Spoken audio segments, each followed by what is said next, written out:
कोलकाता, जिसे city of Joy कहा जाता है, रोशनी, कल्चर और पुरानी इमारतों का शहर है। लेकिन इस शहर के इतिहास में कुछ ऐसे काले पन्ने दफन हैं जिन्हें खोलने पर आज भी खून की महक आती है। इंसानी दिमाग कितना शातिर हो सकता है और एक अपराधी अपने ही खून के साथ कितनी दरिंदगी कर सकता है, इसका एक ऐसा सबूत 1954 में सामने आया था जिसने पूरे देश को झंझोड़ कर रख दिया था। ये कहानी है उस वक्त की जब फोरेंसिक्स, डीएनए टेस्टिंग या सीसीटीवी कैमरा का वजूद नहीं था। सिर्फ पुलिस वालों का दिमाग, उनकी लगन और थोड़ी सी किस्मत ही इंसाफ का रास्ता तय करती थी। ये किस्सा है बेला रानी दत्ता मर्डर केस का, जिसे कोलकाता पुलिस और क्रिमिनोलॉजी के इतिहास में आज भी सबसे खौफनाक मामलों में से एक माना जाता है।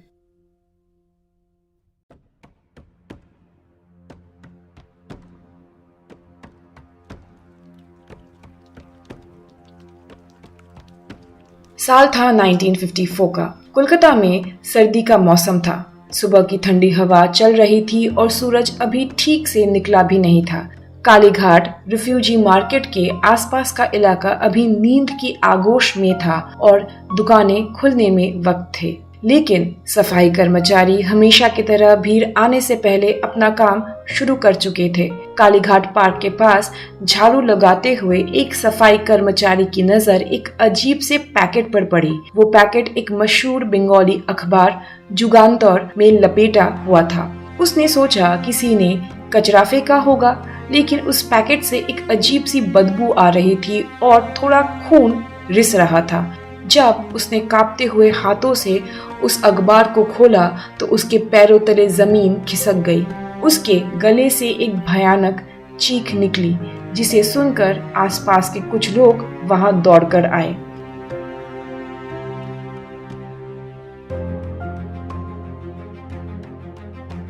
उस अखबार के अंदर कोई कचरा नहीं था, बल्कि इंसान का एक कटा हुआ हाथ था।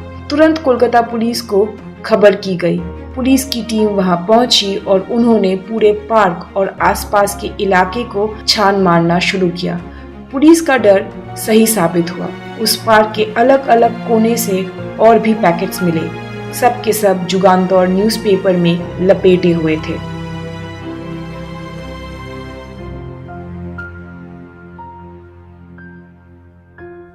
एक पैकेट में एक औरत की दोनों जांघें थी। एक पैकेट में औरत का सर था, जिसकी हालत इतनी खराब थी कि चेहरा पहचानना नामुमकिन था। उसके बाल नोच लिए गए थे और सिर्फ कुछ ही बाल सर पर बचे थे।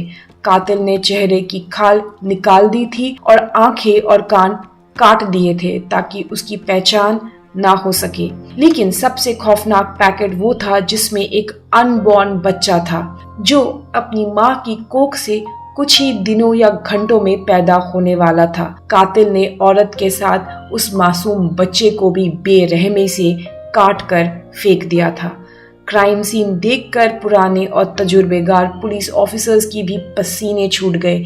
ये कोई आम खून नहीं था, बल्कि एक भेड़िए की दरिंदगी थी। अब सबसे बड़ा सवाल ये था कि वो औरत थी कौन। जब तक लाश की पहचान नहीं होती तब तक कातिल तक पहुंचना नामुमकिन था, पर उस औरत का चेहरा तो पूरी तरह से बर्बाद कर दिया गया था। 31 जनवरी 1954 को नील रतन सरकार मेडिकल कॉलेज एंड हॉस्पिटल में पोस्टमार्टम शुरू हुआ। डॉक्टर्स की टीम ने लगभग 7 से 8 घंटे लगाकर उन अलग अलग टुकड़ों को जोड़कर एक इंसानी आकार देने की कोशिश की। डॉक्टर्स ने दो बहुत अजीब चीजें नोटिस की। पहला, उस औरत के पैर आम औरतों के मुताबिक अनयूजुअली बड़े थे। दूसरा, उसकी बाई जांघ पर एक गहरा कट मार्क था, जो शायद किसी पुरानी चोट का था। लेकिन सिर्फ इतनी इंफॉर्मेशन से आइडेंटिटी पता करना मुश्किल था। तब कोलकाता पुलिस ने एक ऐसा कदम उठाया जो इंडिया के क्रिमिनल हिस्ट्री में पहले कभी नहीं हुआ था। उन्होंने फोरेंसिक फेशियल रिकंस्ट्रक्शन और प्लास्टिक सर्जरी का सहारा लिया। डॉक्टर मुखर्जी, जो उस वक्त के एक बहुत काबिल सर्जन थे, उन्हें ये जिम्मेदारी दी गई। उन्होंने अपने पूरे हुनर का इस्तेमाल करते हुए उस कटी हुई और खाल उधड़ी हुई खोपड़ी पर प्लास्टिक सर्जरी की और उस औरत के चेहरे को एक फेस शेप देने की कोशिश की। सर्जरी के बाद जो चेहरा बनकर सामने आया, उसकी तस्वीरें क्लिक की गई। अगले दिन कोलकाता के सारे बड़े न्यूज़पेपर्स में उस औरत की तस्वीरें फ्रंट पेज पर छपी, जहां पुलिस ने जनता से अपील की कि अगर कोई इस औरत को पहचानता है तो आकर उसके बारे में इंफॉर्मेशन दे।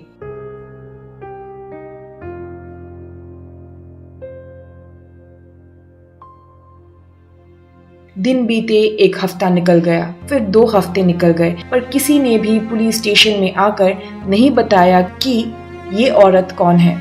शहर में इतनी बड़ी खबर छपने के बावजूद चारों तरफ चुप्पी थी।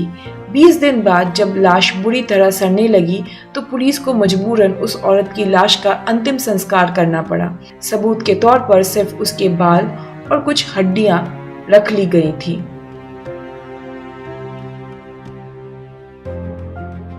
केस लगभग ठंडा पड़ने लगा था। ज्यादातर मर्डर केसेस में अगर पहले 48 आवर्स में आइडेंटिटी पता ना चले तो केस अनसॉल्व रह जाता है, लेकिन कोलकाता पुलिस के ऑफिसर इंचार्ज सौमरेंद्र नाथ घोष हार मानने वालों में से नहीं थे। सौमरेंद्र की लगन और पेशेंस उन्हें कभी हारने नहीं देती थी। उनका मानना था कि कातिल कितना भी चालाक क्यों न हो, वो कोई न कोई गलती जरूर करता है। उन्होंने अपनी टीम को एरिया के सारे मिसिंग पर्सन्स के रिकॉर्ड्स चेक करने को कहा। सौमरेंद्र ने कोलकाता के हर एक डॉक्टर, क्लिनिक और डिस्पेंसरी वालों से खुद बात करनी शुरू की, ताकि पता चले कि क्या किसी ने ऐसी किसी प्रेग्नेंट औरत का इलाज किया था जिसके पैरों का साइज बड़ा है और लेफ्ट थाई पर निशान हो। वो दिन रात इस केस पर काम कर रहे थे और एक एक गली छान मारी जा रही थी। फिर एक छोटी सी किरण अंधेरे में चमकी। इन्वेस्टिगेशन के दौरान सौमरेंद्र की नजर एक छोटी सी फार्मेसी पर पड़ी जो पिछले कुछ वक्त से खाली और बंद पड़ी थी। जब उन्होंने वहां के एक एम्प्लॉय से पूछा तो उसने बताया कि उसका मालिक पिछले लगभग 1 महीने से मिसिंग है, जिसका नाम बीरेन दत्तो था।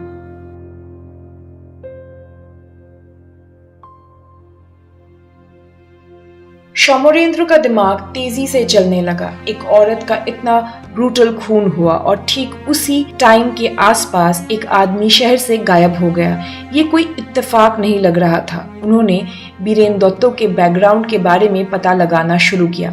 बीरेन दत्तो के पड़ोसियों और जान पहचान वालों से बात करके एक ऐसी कहानी सामने आई जो किसी थ्रिलर फिल्म से कम नहीं थी। बीरेन दत्तो एक बहुत ही शातिर और मैनिपुलेटिव आदमी था, जिसके दो परिवार थे।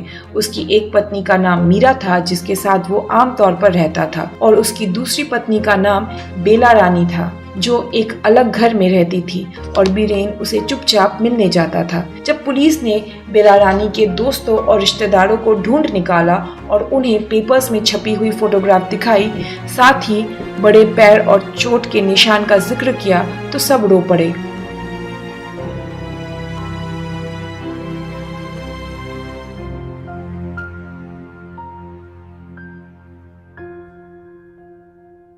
वो मारी गई औरत जिसके टुकड़े कालीघाट पार्क में कचरे की तरह फेंके गए थे, वो बेला रानी दत्ता ही थी। उसकी पहचान आखिरकार सामने आ जाने के बाद बीरेन दत्ता अब पुलिस का प्राइम सस्पेक्ट बन चुका था।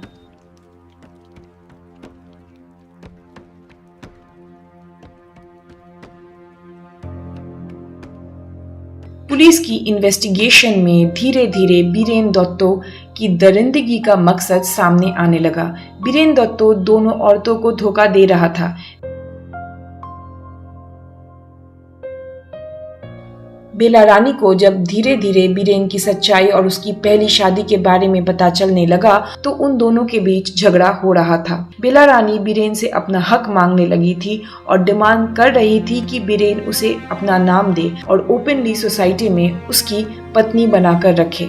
बात तब और बिगड़ गई जब बेला रानी प्रेग्नेंट हो गई और उसकी प्रेगनेंसी आखिरी महीने तक पहुंच गई। बीरेन के पास अब भागने का कोई रास्ता नहीं था। अगर बच्चा पैदा होता तो उसकी डबल लाइफ का सच पूरी दुनिया के सामने खुल जाता। उसकी समाज में जो इज्जत थी वो मिट्टी में मिल जाती और उसकी पहली पत्नी मीरा को भी सब पता चल जाता। बीरेन दत्तो ने इस प्रॉब्लम को सॉल्व करने का सबसे शैतानी तरीका सोचा और बेला रानी समेत उस अनबॉर्न बच्चे को हमेशा के लिए रास्ते से हटाने का प्लान बनाया।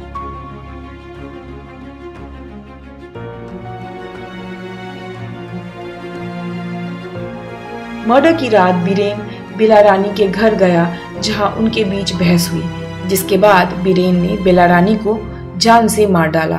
बीरेन जानता था कि एक प्रेग्नेंट औरत की लाश को अकेला कहीं फेंकना बहुत मुश्किल है और पुलिस तुरंत बॉडी को पहचान लेगी।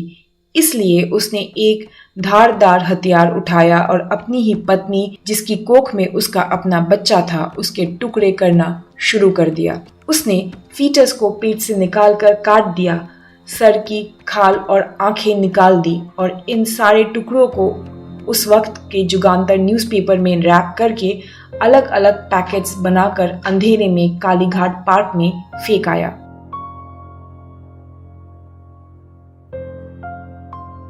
पुलिस ने बीरेन दत्ता को ट्रैक डाउन कर लिया और उसे गिरफ्तार करके पुलिस हेडक्वार्टर्स ले आए। जब बीरेन को इंटरोगेशन रूम में लाया गया तो उसके चेहरे पर कोई टेंशन नहीं थी और वो बहुत कॉन्फिडेंस के साथ बैठा था। सोमरेंद्रनाथ घोष उसके सामने आकर बैठे। शुरुआत में बीरेन ने कहानियां बनानी शुरू की। उसने बड़ी मासूमियत से दावा किया कि वो बेला रानी को जानता जरूर है, पर उससे कई दिनों तक कोई बात नहीं हुई थी और वो काम के सिलसिले में बाहर गया हुआ था, इसलिए उसे नहीं पता था कि वो कहाँ गई। सोमरेंद्र उसकी बातें चुपचाप सुनते रहे। क्रिमिनल साइकोलॉजी में एक बहुत कॉमन तरीका होता है आरोपी को शुरू में बोलने दिया जाए। जब अपराधी देखता है कि पुलिस उसकी बातों को मान रही है तो वो और ज्यादा कॉन्फिडेंस में आकर झूठ बोलने लगता है, पर इसी कॉन्फिडेंस में वो डिटेल्स में लूप होल्स छोड़ बैठता है। सोमरेंद्र इसी वक्त का इंतजार कर रहे थे।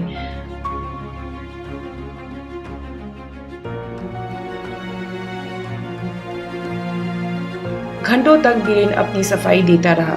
फिर सोमरेंद्र ने अपने सवाल जवाब का सिलसिला शुरू किया। उन्होंने बीरेन के दिए हुए टाइम फ्रेम्स और लोकेशन को क्रॉस क्वेश्चन करना शुरू किया, जहां उन्होंने पूछा कि अगर वो उस दिन वहां था तो उस दुकान वाले ने उसे क्यों नहीं देखा, और अगर उसकी आखिरी बात पिछले हफ्ते हुई थी तो विटनेस क्यों कह रहे हैं कि वो उसके घर के आसपास देखा गया है। बीरेन के कॉन्फिडेंट चेहरे पर धीरे धीरे पसीने की बूंदें चमकने लगी और उसका दिमाग ठनकने लगा। आखिरकार प्रेशर इतना बढ़ गया कि बीरेन चिल्ला पड़ा और पूरी तरह टूट गया। उसने अपना जुर्म कबूल करते हुए माना कि उसने ही बेला रानी को मारा है, क्योंकि उसकी पत्नी और अनबॉर्न बच्चा उसके लिए एक बोझ बन चुके थे।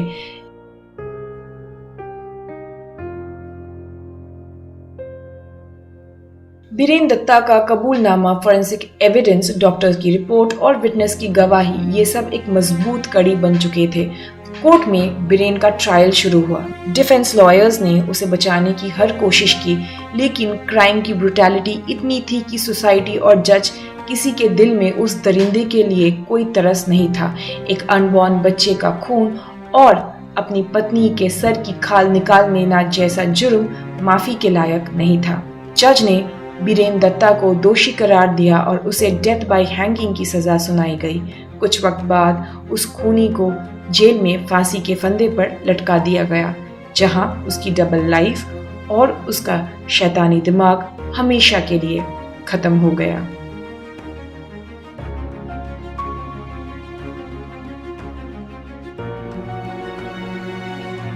आज की कहानी यही खत्म होती है। मिलते हैं आपसे एक नए एपिसोड में एक नई कहानी के साथ। तब तक के लिए stay alert and stay safe.